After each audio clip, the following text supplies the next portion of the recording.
changé nga injoignable mais facilement mën nañ la interpeller parce que quand bu da nga ko identifier ak sa numéro ak sa carte d'identité la carte d'identité mënoo ko changer et loolu avec les services compétents de l'État vite fait jàpp la c'est une question de temps de jours pour ne pas dire ay question d'heure la ne waa ji ñu jàpp Mbour tu as vu c'était pas très compliqué géolocaliser ko fekk fu mu ne en plein match dugal ko ci auto maîtrisé yóbbu bàyyi fa gars yi ay commentaires yi donc noonu aussi dans les jours à venir pour ne pas dire ay heures lu mel noonu aussi mën na am ci partout dans le Sénégal parce que bu dee am na Touba mu am dans la région de Thiès donc mën na am probablement dans la région de Kaolack pour ne pas dire dans d'autres pays dans d'autres régions du Sénégal wala dans yeneen localités yoo xamante ne ñi jàpp na ñoom la dal ñu ngi foofu noonu di taxawaale wala di nëbbatu. pour ma jeexal foofu ñuy wax ne moom itam dafa feebar Pape Cheikh ci biir kaso bi wérul bu baax a baax loolu est-ce que mën na nekk ci moom faveur bu fekkee feebaram boobu may ko mu toog fa lu yàgg mu mën a avocat yi sukkandiku xeexal ko pour mu génn. waaw xam nga nu ñuy tuddee feebar mën na génnee mën na tax aussi nit ki génne alors loolu la ñuy génne loolu la ñuy tuddee liberté provisoire boo xamante da nga ko am pour des raisons médicales léegi ces raisons médicales là li koy déterminer li koy attester li wane ne da nga feebar. loolu c'est juste benn médecin yi ñoo koy def maanaam médecin yi ñoo war a wax ne feebar bi nga dal àndul ak toog ci kaso. et là su ko médecin bu waxee juge mooy apprécier si yow daf lay bàyyi wala du la bàyyi léegi nag ça dépend ci feebar bi nga am ak aussi degré bi nga xamante ni moom mooy dossier bi fu mu toll. léegi nag loolu bu fekkente ni dañoo dem ba loolu sës ñu gis ne kii feebar bii mu nekk di feebar àndul ak nekk ci kaso bi loolu justice mooy jël solution maanaam mooy xool bu dee mënul nekk ci mbooloo mu détaché ko ak nit ñi bu dee mënul nekk fu xat mu yóbbu ko foo xamante ni c'est moins plus rëy bu fekkente ni foofu amul air mu yóbbu ko foo xamante dafay soxla air. bu fekkente ni en réalité dañ ne mënul nekk ci kaso. dinañ ko proposer feneen bu ñu ko waxee mënu nekk foofu aussi yóbbu ko feneen de toute façon foo mën a dem da ngay nekk koo xamante ni da ngay am condition mooy da ngay nekk sous condition soit bu dee nga nekk ci liberté conditionnelle wala ñu tënk sa dem ak dikk mooy mën na la assigner à résidence surveillée wala takkal la bracelet électronique wala defal la lu ñu tuddee contrôle judiciaire tout dépend de ce qu'on appelle ki nga xamante mooy yore sa dossier mais pour l'heure c'est trop tôt parler de ce qu'on appelle de liberté provisoire mais c'est xam nga ñun dañoo yàkkamtu trop dañuy pare ci lii pare goo sax dafa conclusion nga bëgg a tijji beneen sujet c'est-à-dire que nous on n'a même pas fini par xool parce que nii ils sont même pas interrogés laajuñ la sax lu ñu di toppee quand je dis laajuñ leen dañ la yóbbu ci kanam procureur kooku def tijji information judiciaire jël dossier bi jox ko juge d'instruction kooku ñu envoyé en prison ñu nekk di enquête di xóotal di poursuivre pour jàpp nit ñi quand bu ñu paree ci li ñu jàpp ne ñii la ñu jàpp ne moo ñoo nekk ñuy nekk ci réseau bi ci la ñuy woo benn par benn di ko déglu di ko entendre ci dossier bi ci fond wu dossier bi. donc jamono ji c'est une détention provisoire le temps que ñu pare après ñu woo la ñu déglu leen benn par benn après ñu defal leen confrontation léegi diggante boobu même pas une semaine après nous on parle de liberté provisoire de XY. donte loolu c'est prévu par le code de procédure pénale. À toute étape de la procédure, la personne détenue a le droit de solliciter une demande de mise en liberté provisoire. C'est son droit le plus absolu. Donc, loolu soo ko defee et le procureur ou le juge d'instruction en charge du dossier a le droit moom mooy apprécier ndax tu remplis toutes les conditions pour am liberté provisoire ou non. léegi nag en termes de remplir nga xool remplir ko il y a des critères d'appréciation et s'il est convaincu out s'il n'est pas convaincu in ko toog waaw. c'est important dossier Farba Ngom dafa am lu ci gars yi di wax démb madame Aïssata Tall Sall souligné na ko maître Aïssata Tall Sall lay wax sax Waly Diouf Bodian ñëw souligné même chose muy moom sax ci boppam wax na ko moom Farba Ngom mooy déglu nañu ma jële ma sama prison garde à vue ma yooyu yëpp am na te dindi wuñ balaa ñu kiir laay bi loolu nga jàpp ne su demee ba sës avocat yi duñu attaqué yooyu forme jàpp ne lii moom moo yàq dossier bi annulé ko gënul ñu continuer ak moom muy dem ba mu sës avocat yi sukkandiku ci ngir mën a daal di génne Farba ci dossier boobu ñu ko dugalaat. waaw loolu nag du noonu lañ ko duñ ko xalaatee noonu la mën a amee. Ah bon? maanaam ci li ma xalaat pas astafurlah pas li ma xalaat. waaw ci li ma gis lecture bi ma def du noonu maanaam Waly Diouf waaw lu mu wax dafa soulever loo xamante lu am solo la mooy ñu ngi jëm foo xamante ni bu ñu yàq suñu essence bu ñu yàq suñu kérosène parce que damay ragal ñu dem ba pare ñu ne li ngeen tabax baaxul parce que li ngeen tabax baaxul mooy fondation bi baaxul te dinaa loolu tax fondation bi baaxul nan la ñuy waxee député waaw dafa am lu ñuy tuddee immunité parlementaire li tax nga koy am député bi ñaar la l'inviolabilité parlementaire ak li ñuy tuddee l'irresponsabilité parlementaire fii dans l'affaire Farba c'est l'inviolabilité parlementaire maanaam lu ñu koy tuumaal bokkul defu ko maanaam ci biir assemblée nationale bi ci hors session léegi ñu ne la député bi écoute si ñaari mbir lañu wax loolu assemblée nationale seen règlement intérieur moo ko wax. jëlee ko ci constitution article 61 moo ne député bi mënoo koo rechercher mënoo koo juger mënoo koo détenir mënoo koo def lu ñuy def poursuite lu dul flagrant délit nga dem ci dernier alinéa article 61 bi mu wax ne il ne peut être ni arrêté ni jugé ñaari la wax ni arrêté ni jugé ça veut dire que loolu c'est lorsqu'il n'est pas en session mooy lorsque nekkul assemblée nationale mais mu ngi député la le mandat est en cours mais liñ koy toppee bu fekkee nekkul flagrant délit mënoo koo topp mënoo ko jàpp arrêté léegi koo def garde à vue loo ko def da nga ko arrêté léegi foofu yoon daf ne mënoo ko arrêté léegi foofu ma xaw ma kan moo ko indi police gendarmerie mais seen dossier bu yàqoo moo ko yàq ci diggante boobu noonu. waaw te foofu mooy yàq seen dossier bi c'est-à-dire fait yi du luñ koy toppee loolu débat fait yi mooy fi nga jaar nga bëgg a topp yow respecté woo ko mooy bâtiment bi yaa ngi koy defar mu ngi am forme waaye day daanu parce que fondement yi baaxul même boo ñu defee milliards day daanu parce que procédure dafa am solo yow parce que mënoo ko def garde à vue la garde à vue est une mesure privative de liberté. yaa ngi dégg maanaam bu ñu la garde à vue amoo liberté. léegi cette mesure privative de liberté c'est une détention. léegi soo ko defee yu alors que constitution bi ne mënoo ko arrêter synonyme de arrêter mooy nga jàpp ko la garde à vue c'est une arrestation. yaa ngi dégg. léegi soo ko defee loolu soit ñaar la tu l'arrêtes boo ko placé en garde à vue ministre bi bu ñu bañoon def erreur dañ ko waroon yóbbu flagrant délit ñu jugé ko.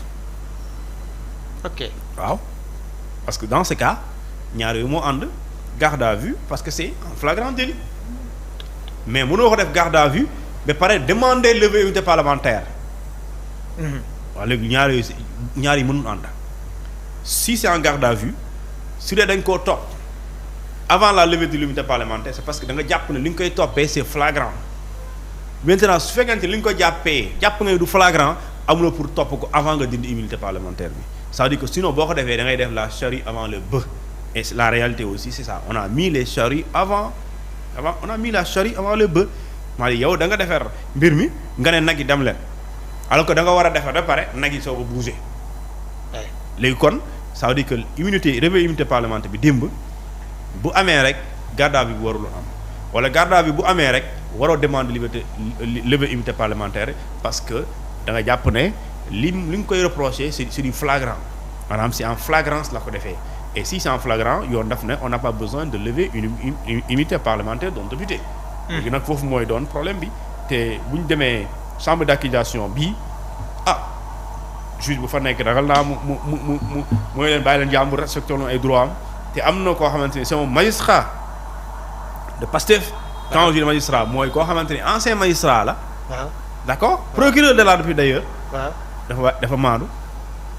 voté wul kii bi. waaw député la dafa maandu. procureur Aline Ndao. waaw voté wul lu tax voté wul. principe la parce que boo woo moom xam na c'est-à-dire que du question bi du ay téléphone bi man toog naa fii wala feneen ma ne prisonnier amul droit yore téléphone ci kaso benn soo yoree téléphone ci kaso loolu tu violes le règlement intérieur de l'établissement pénitentiaire dañ lay sanctionner conformément là n'est-ce pas au règlement intérieur fixé par décret article 99 de ce décret là léegi li ngay def ci téléphone bi xamuñu ko mën na nekk li ñu tuddee la constitution d'une infraction c'est-à-dire que mën na nekk la commission d'une infraction d'une infraction excusez-moi d'une infraction pénale léegi kon fait yu yëpp du problème léegi yow ñoom bu ñu demee ci chambre d'accusation le juge de la chambre d'accusation lu muy xool mooy est-ce que li avocat yi wax ne dañoo mettre place en position de garde à vue seen client alors que jamono jooju le client dafa amoon lu ñu te immunité parlementaire juge bi loolu lay xool léegi problème beneen bi am ko da nga ko garde à vue pare def ko déferment. waaw loolu tam. waaw léegi su ko mënoo génn ne mënoo génn ne da nga ko téyewoon parce que da nga ko jàpp pour une procédure nouvelle. Ouais. Pour cette procédure là nga place ko en garde à vue den pour cette même procédure nga garde à vue ko le lendemain nga yóbbu ko ci procureur ne delloo leen diggante boobu jàpp nga wala jàppoo c'est-à-dire que bu dee jàppoo ko rek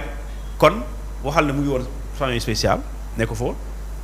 kon da nga koo téye loolu détention la détenir la parce que détenir mooy être entre les mains de la justice c'est la détention léegi nag loolu mooy bu demee fële avocat yooyu ragal man gëm naa ne avocat yi dina leen jox dëgg ci cas yi et souvent bu ñu leen joxee dëgg la procédure est nulle wala substantiellement elle est nulle et bu nullee day mën na entraîner la nullité de la procédure lorsque bu ñu demee ci kanamu juge tollooguñu fa nag parce que tey di détention provisoire la le procureur mën na ko poursuivre d'accord mais bu ñu demee ba war a àtte bu ñu soulever les exceptions de nullité li mën na nekk motif d'annulation de la procédure léegi nag Assemblée nationale aussi ñoom mënoon nañ jouer fii rôle bu am solo mais malheureusement defuñu ko ñoom dañoo waroon bañ dindi immunité parlementaire lañ ko waroon dindi dañoo waroon bañ mu nekk benn geste bu ñu def waaw ñoom xamul dañu war a bañ parce que seen collègue dañu war a poser la question est-ce que jamono bi ñuy jàppee suñu collègue bii parce que fii du adversaire Assemblée nationale xamul quand je dis xamul opposition wala pouvoir Assemblée nationale bu ñu la joxee boo gisee ngay am immunité parlementaire dañ la ne yow li tax nga am immunité parlementaire la loi protège l'institution parlementaire donc dignité institution bi la ñuy protéger léegi en protégeant la dignité de l'institution yow sa statut de député da lay yóbbaale la preuve un ancien député amatul immunité donc da ngay xam ne kon la may immunité mooy am assemblée bi la soo ko nekkatulee dañu naan ancien député waaye doo amati immunité. léegi kon député yi bu ñu dindi immunité parlementaire dañu war a dindi immunité parlementaire d'un collègue ou bien wala seen d'un collègue plutôt et non l'immunité parlementaire d'un adversaire léegi nag su dee da ngay dindi immunité parlementaire d'un collègue dans ce cas da nga war a poser la question est-ce que dans cette affaire bu ñu ma laaj ne ma kaay dindi malaanu kiiraay lu tax ñoom ñu jàppoon ko alors que yoon nee na mënoo jàpp nit député lu dul flagrant délit sinon boo ko bëggee jàpp topp ko ba àtte ko ba wala di ko seet il faut nga ñëw fii député yi ñun ñu wax waaw wala déet alors que ñoom jàppoon nañ ko def ko garde à vue pare indi ko ci procureur lu tax ñu war a nangu loolu député yi ñu foofu la ñu waroon bañ pour préserver ce qu'on appelle la dignité n'est-ce pas du parlement ou bien de l'Assemblée nationale mais malheureusement ils l'ont pas fait léegi nag kon yoon mooy décider à leur place pour xool est-ce que les droits de Farba Ngom ont été respectés ou pas et ici moi je considère que les droits n'ont pas été respectés. mais madame la ministre de la justice njuumte ak erreur yi muy def ñu bari ñu ngi naan mu ngi bëgg a bari parce que démb ci assemblée bi amnésique le mot amnésique je crois da ko doon jeex pour xool ci di ko sëgg di ko xool pour mën koo wax deuxième bi mu confondre entre amendement ak li ñuy tuddee observation ñëpp ñu ngi koy xëy di ko waxtaane par rapport ak loolu est-ce que loolu c'est pas un danger pour Sénégal xam naa moo bi diis na mais koo xam ne miinoo yenn expression yi nga xam ne fa département bi nga jiite la est-ce que war nañ laa bàyyi ci boobu département. En principe li ñu faral di wax l'homme qu'il faut à la place qu'il faut. Oui. En principe c'est comme ça en principe loolu la mais en réalité un ministre n'a pas besoin forcément d'être spécialiste ou le professionnel du domaine ou bien de son département mais soo ko amee moo gën. parce que man par exemple dama am l'habitude je dis le Sénégal gagnerait à avoir des ministres de la justice comme Ousmane Diagne par exemple. koo xamante ni pendant plus de 30 ans moom bu mu jàngee université bu mu amee bac ci loolu la nekk di jàng mu jàng ko am lijaasa mu dem concours magistrature nekk magistrat mu dem servir pendant plusieurs années des juridictions sénégalaises nekk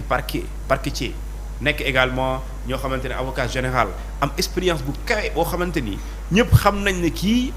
ci wàllum procédure mais ci wàllum aussi li ñu tuddee éthique ñu ngi ko ciy naw ñu ngi ko ciy tagg kooku boo amee ku mel noonu parce que dafay respecter lu ñu tuddee benn lu am solo ci droit mooy principe d'accord constitutionnel qui est la présomption d'innocence mooy nit ki sëñ bi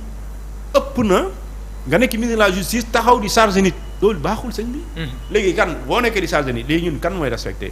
principe bi yow ministre de la justice yow yaa war a njëkk respecter principe d'innocence nit ki léegi soo ko nekkee di ko charger léegi qu'en est-il du reste des Sénégalais sérieusement parce que yow yaa war a nekk le premier qui respecte le principe de la présomption d'innocence.